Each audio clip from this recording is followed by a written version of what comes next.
Guys, siapa yang tak kenal dengan negara China? Kalau kita tengok, negara China merupakan salah sebuah negara di dunia ini yang dikatakan mempunyai satu sistem ekonomi gergasi yang mampu mengalahkan Uni Eropah. Dan kalau kita tengok pada baru-baru ini diperkatakan di mana China kekurangan biji bauxit. Seperti apa yang kita faham, biji bauxit ini sangat-sangat penting untuk penghasilan segala produk-produk di China. Dan dikatakan segala kekurangan biji bauxit adalah disebabkan oleh Indonesia. Adakah ini benar, guys? Hello guys, bismillahirrahmanirrahim. Assalamualaikum warahmatullahi wabarakatuh. Allahumma salli ala sayyidina Muhammad wa ala ali sayyidina Muhammad. Guys, selamat datang ke Musa Channel. Ini adalah channel YouTube aku, Musa bin Muhammadirin Channel. Kepada subscriber, kepada viewer di luar sana yang baru saja terjumpa Musa Channel, jangan lupa guys untuk memberi sokongan kalian kepada channel ini dengan menekan ataupun klik tombol subscribe, like dan komen di bahagian komentar di bawah. Dan kepada subscriber, kepada viewer di luar sana yang selama ini telah pun memberi sokongan kepada Musa Channel, aku mengucapkan ribuan terima kasih guys. Kalian memang mantap, gratis. Dan aku sentiasa mendoakan yang sedang menonton video ini agar dipermudahkan segala urusan, dibukakan pintu-pintu rezeki, dihindarkan, dijauhkan daripada segala malapetaka, dan juga dihindarkan daripada segala fitnah akhir zaman guys. Amin amin ya rabbal alamin. Guys, seperti biasa, hari ini kita akan buat sedikit lagi video reaction di channel Bagi-Bagi. Dan kalau kita tengok dan kita zoom sedikit kepada tajuk yang kita akan react hari ini, di mana dikatakan China pada ketika ini kekurangan biji bauxit di 3 prodi disebabkan oleh Indonesia guys. Adakah ini benar guys? Jom kita semak dulu video ini. Seperti biasa di hujung nanti baru kita akan bagi sedikit kita punya respon mengenai video ini guys. Apa-apa pun jom kita layan video ini dulu.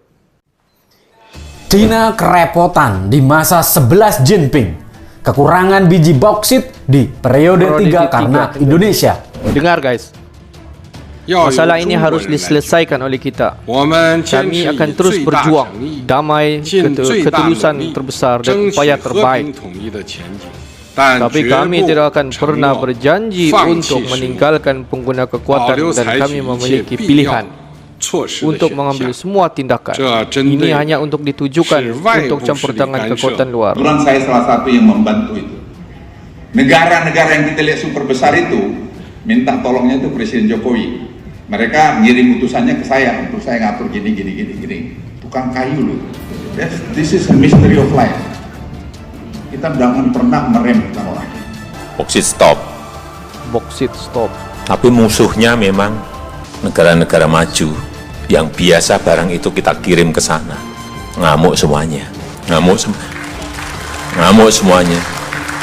Kita nikel kita sudah dibawa ke WTO. Udah. Channel Bagi-Bagi guys. Sahabat Bagi-Bagi, sudah tidak lagi akan menarik kata-kata lagi. Indonesia yang akan menyetop semua ekspor satu persatu, membuat semua negara kerepotan, terutama importir yang selama ini mengandalkan Indonesia.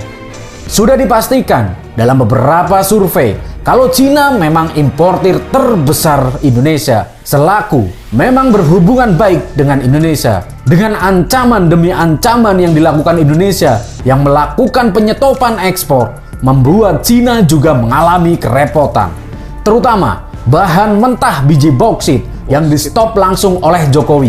Bukan hanya Uni Eropa saja kelimpungan dalam hilirisasi ini.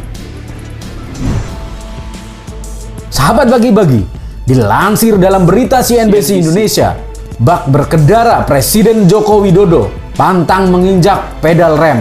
Aksinya menyetop keran ekspor mineral mentah tetap akan digas terus setelah sukses di komoditas nikel di dalam negeri pada Juni 2023. Presiden Jokowi mulai menyetop ekspor biji bauxit ke luar negeri. Dalam catatan Perhimpunan Ahli Pertambangan Indonesia atau Perhapi, Indonesia memiliki total produksi biji bauxit mencapai 40 juta ton per tahun. Dari produksi itu, sebanyak sekitar 35 juta sampai 36 juta tonnya diekspor ke Cina. Jadi maklum, kebijakan Jokowi itu akan membuat kerepotan Cina lantaran mulai Juni 2023 itu Cina sudah tidak bisa lagi menyerap puluhan juta ton biji bauxit itu. Negara pengimpor biji bauxit Indonesia saat ini adalah Cina. Sehingga apabila pelarangan ekspor dilakukan tahun 2023, maka bisa dipastikan Cina yang akan dirugikan karena pabriknya akan mengalami kekurangan stok biji bauksit yang akan diolah. Sahabat bagi-bagi, sebagaimana diketahui, kebijakan Presiden Jokowi atas pelarangan ekspor biji bauksit tersebut memperkuat ketentuan dalam Undang-Undang Nomor 3 Tahun 2020 tentang pertambangan mineral dan batu bara atau minerba yang mewajibkan pengembangan hilirisasi melalui pembangunan fasilitas pengolahan dan pemurnian mineral atau smelter di dalam negeri. Pelarangan ini akan merepotkan Cina. Namun, Indonesia bukan negara satu-satunya pengekspor biji bauksit ke Cina.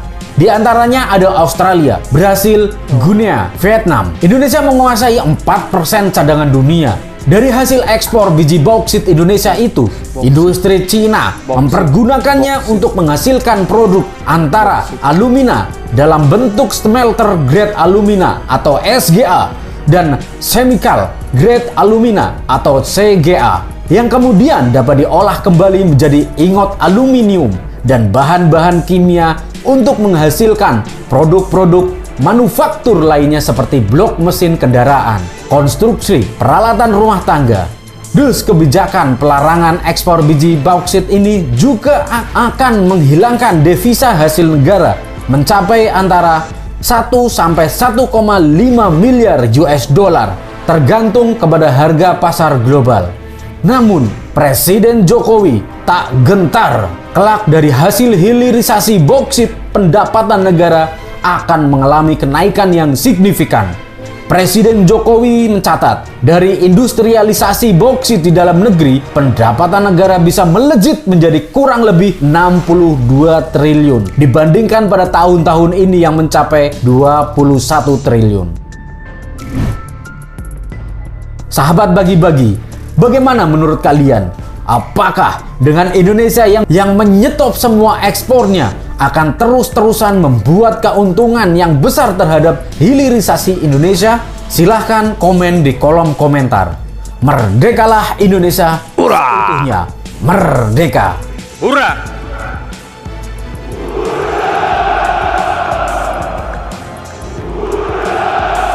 Guys, kalau kita tengok China ni merupakan salah sebuah negara di dunia ini yang ekonomi dia memang sangat-sangat pesat membangun, dan ekonomi di China ini dapat mengekspor dalam pelbagai produk. Dan kalau kita tengok apa kaitan dia sebenarnya dengan Indonesia, di mana Indonesia ni merupakan pengekspor utama dunia dalam biji bauksit.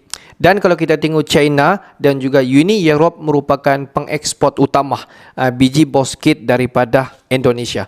Dan apa yang terjadi sebenarnya apabila Indonesia mula untuk stop untuk mengekspor barang-barang bahan semula jadi secara bulat, seperti contoh nikel, biji bauksit. Dan kalau kita tengok banyak negara-negara di luar sana yang tidak bersetuju dengan Indonesia. Tetapi Indonesia tetap dengan pendirian dia, di mana pada sebelum ini Indonesia telah pun stop untuk mengekspor barang-barang nikel. Dan selepas itu dikatakan pada tahun ini, di mana Indonesia akan stop untuk mengekspor biji bauksit. Dan kalau kita tengok sebenarnya banyak lagi negara-negara yang sebenarnya yang boleh mengekspor biji bauksit. Contoh kalau kita tengok seperti negara Australia, Brazil, Vietnam dan ada beberapa negara yang lain, dan dikatakan Indonesia ini merupakan penyumbang 4% daripada cadangan dunia. Tetapi kalau kita tengok negara-negara selain daripada Indonesia, mereka boleh supply ataupun boleh mengekspor biji bauksit, tapi dalam satu kuantiti yang sangat-sangat sedikit dan juga dalam satu tempo yang sangat-sangat terhad. Dia berbeza dengan Indonesia. Indonesia mampu untuk mengekspor dalam satu kuantiti yang memang cukup-cukup banyak dan boleh mengekspor dalam satu jangka masa yang panjang. Dan dikatakan kalau kita tengok, Indonesia mampu menghasilkan biji bauksit 40 juta tan per tahun, guys. Kalau kita tengok memang sangat-sangat amazing, guys. Dan juga kalau kita tengok, Indonesia akan mula untuk stop untuk biji bauksit untuk keluar daripada Indonesia dikatakan pada tahun ini, tahun 2023, selewat-lewatnya Julai. dan apa yang akan terjadi kepada pengekspor utama biji bauxit daripada Indonesia, negara China dan juga Uni Europe. Dan kalau kita tengok, mungkin banyak meninggalkan implikasi yang sangat-sangat besar terhadap ekonomi di China dan juga Uni Europe. Tapi kalau kita tengok sekarang, kita bercerita mengenai ekonomi di China. Jadi apa pendapat kalian yang bakal berlaku kepada ekonomi di China jika Indonesia stop untuk mengekspor biji bauxit daripada Indonesia? Sedangkan biji bauxit itu adalah, boleh dikatakan, keperluan utama di China untuk mengekspor ataupun untuk mengolah biji bauxit itu untuk menjadi barang siap, dan selepas itu barulah boleh menghasilkan satu produk yang siap dan mampu diekspor keluar daripada China.